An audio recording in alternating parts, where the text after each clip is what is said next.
Hello दोस्तों, कैसे हो आप सब लोग। आई होप सब अच्छे होंगे। दोस्तों, कल है जन्माष्टमी और कान्हा जी के भोग के लिए हमें मेवा पाक बर्फ़ी बनानी है। तो मैंने एक दिन पहले गुड़ वाली भी डाली थी मेवा पाक बर्फ़ी, लेकिन आज मैं चीनी वाली डाल रही हूँ। तो दोस्तों, उसके लिए मैंने फटाफट से आज मैंने वीडियो भी थोड़ा लेट कर दिया क्योंकि मेरी तबीयत ठीक नहीं थी और मैंने रेसिपी थोड़ा लेट बनाई है, तो इस वजह से वीडियो डालने में थोड़ा लेट हो गया है। तो चलिए बनाना शुरू करते हैं। मैंने कढ़ाई में सबसे पहले मैंने घी डाला है 2 बड़े चम्मच। इधर मैंने काजू बादाम मखाने और ये लिया है, मैंने गोले को मैंने अच्छे से घिस लिया था। इधर मैं काजू और बादाम अच्छे से मैं इनको फ्राई कर लूँगी। घी में ही अच्छे से भुनाई करनी है इसकी।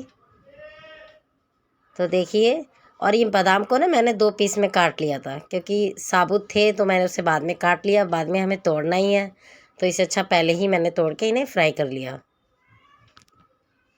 तो इधर मैंने अच्छे से इनको फ्राई कर लिया, निकाल लिया। अब मैं डाल रही हूँ 1 कटोरी भर के मैंने गोंद डाला है। ये कम से कम 250 ग्राम मैंने लिया है गोंद।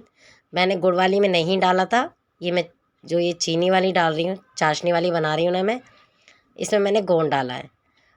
तो इधर मैंने अच्छे से इनको देखिए, ये पूरा घी जो बचा हुआ था ना सारा सोख लिया है और अच्छे से ये फ्राई हो गया है। तो इसे निकाल लेंगे। देख सकते हो आप कितने कम थे और कितने ज़्यादा हो गए ये। तो इसे अच्छे से घी में ही फ्राई करना है। और अब हम करते हैं, इसमें मैं थोड़ा घी और डालूँगी क्योंकि गोंद ने ही सारा घी देख सकते हो आप सोख लिया है। तो इसमें मैं अब इसमें घी ऐड करूँगी क्योंकि हमारी जो मेवा बची हुई है उसे भी हमें घी में ही फ्राई करना है। तो इधर मैंने डाल दिए मखाने। मखाने आप कम ज़्यादा कर सकते हो, ये आपकी चॉइस के ऊपर है। तो इधर मैंने मखाने, इनको थोड़ा क्रंची बनाना है, इसे घी में ही इसको भी फ्राई करना है। तो इसे देखिए मैं निकाल लूँगी बस ये 1 से 2 मिनट के लिए, नहीं तो ये जल जाते हैं। फटाफट से इनको फ्राई करना है। तो इधर देखिए मैंने काजू बादाम गोंद मखाने सबको फ्राई कर लिया है। तो अब हम डालेंगे इसमें, मैंने घी और डाल रखा था इसमें थोड़ा सा। अब हमें गोला गोला हमें ज़्यादा नहीं, सिर्फ 1 से 2 मिनट के लिए भूनना है। हमारी जो मेवा वाली जो मेवा पाक बर्फ़ी होती है ना, बस मेवा का ही सब कुछ कमाल होता है इसमें। मेवा अच्छे से फ्राई हो जाएगी और चाशनी भी हमारी अच्छी बन जाएगी, तो बर्फ़ी हमारी खुद पे खुद बहुत अच्छी जम जाती है। अगर हमारी चाशनी थोड़ी सी भी कमी रह जाती है ना, एक तार की नहीं बनती, तो हमारी बर्फ़ी नहीं जमती। चाहे 1 दिन हो जाए चाहे 2 दिन हो जाए, चाशनी जितनी परफेक्ट बनेगी तो उतनी ही हमारी बर्फ़ी अच्छे से जम जाएगी। तो इधर देख सकते हो मैंने ये ली है 250 ग्राम चीनी ली है मैंने। आप अपने हिसाब से कम ज़्यादा देख लेना। और इधर मैंने 1.5 गिलास पानी लिया है। तो चाशनी को हमें बनाना है, तो ये जब तक चीनी अच्छे से घुल ना जाए और इसमें जैसे ही उबाल आ जाएगा, तो इधर देखिए जब तक चाशनी हमारी बन रही है, तो इधर मैं गोंद को और मखाने को इसको तोड़ लेती हूँ। और काजू बादाम को मैं नहीं पीसीस करूँगी, पाउडर नहीं बनाऊँगी, वैसे ही रखना है। इधर देख सकते हो आप हमारे उबाल आ चुका है। तो ये जब तक एक तार की हो जाएगी तभी हम सारी मेवा इसमें डालेंगे। ये देख सकते हो मैंने मखाने को थोड़ा पाउडर कर लिया और गोंद को, काजू बादाम ऐसे ही रखे हैं, इसको नहीं मैंने करा है पाउडर।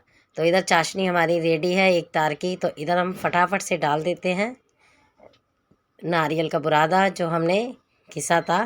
काजू बादाम मखाने गोंद सब डाल देंगे इसमें। अभी इसमें मुझे 2 चीज़ ऐड और करनी है। मेवा पाक बर्फ़ी में जब तक खरबूजे के बीज ना हो, जब तक ये बर्फ़ी अधूरी है। तो मैंने 1 कटोरी भर के खरबूजे के बीज लिए हैं। इसमें अगर आप चाहे किशमिश डालना सकते हो, तो अगर आपको पसंद है किशमिश तो आप किशमिश भी डाल सकते हो। तो देखिए अब मैं इसमें डाल दूँगी 1 कटोरी मैंने भर के लिए हैं खरबूजे के बीज। और इधर मैं डाल देती हूँ इलायची पाउडर। बहुत अच्छा टेस्ट आएगा इलायची पाउडर से। अब इसे मैं अच्छे से मिला लेना है, जब तक मिलाना है जब तक सारी चाशनी अच्छे से सारी मेवाओं में सोख ना ले। और ये जैसे जैसे ये गाढ़ा हो जाएगा ना, थोड़ा सा थिक सा होने लग जाएगा, मतलब जमने लग जाएगा। और फटाफट से ना जैसे ही थोड़ा गाढ़ा सा हो जाएगा, तो वैसे हम इसे प्लेट में फटाफट से डाल देंगे घी लगा के, क्योंकि बर्फ़ी है ना बहुत जल्दी जम जाती है। आधे घंटे के अंदर बहुत जल्दी बहुत अच्छे से बर्फ़ी जम जाती है। तो इधर मैंने प्लेट में लगा लिया है घी। अब घी को लगा लेंगे अच्छे से फैला के और फटाफट से इसके अंदर जल्दी से हम प्लेट में इसको जमाने के लिए रख देंगे। तो ये देख सकते हो आप दोस्तों, ये पहले मैंने गुड़ वाली बताई थी, अब मैं ये चीनी वाली बनाई है। तो आपको कैसी लगेगी ये रेसिपी, तो ये आप खुद देख के मुझे बताना। अगर आपको मेरी रेसिपी अच्छी लगती हो तो प्यारा सा कमेंट्स कर देना। और ऐसे ही मैं आपके लिए एक और नई नई रेसिपी लेके आती रहूँगी जिससे आप पसंद कर सको। तो इधर देखिए मैंने प्लेट में पूरे अच्छे से इसको फैला लिया है और ये मैक्सिमम आधा या 1 घंटे के अंदर जम के तैयार हो जाएगी। और इसमें ऊपर से कुछ नहीं डालना क्योंकि सारी तो ये मेवा से ही बनी है, तो ऊपर से इतना ज़रूरी नहीं है।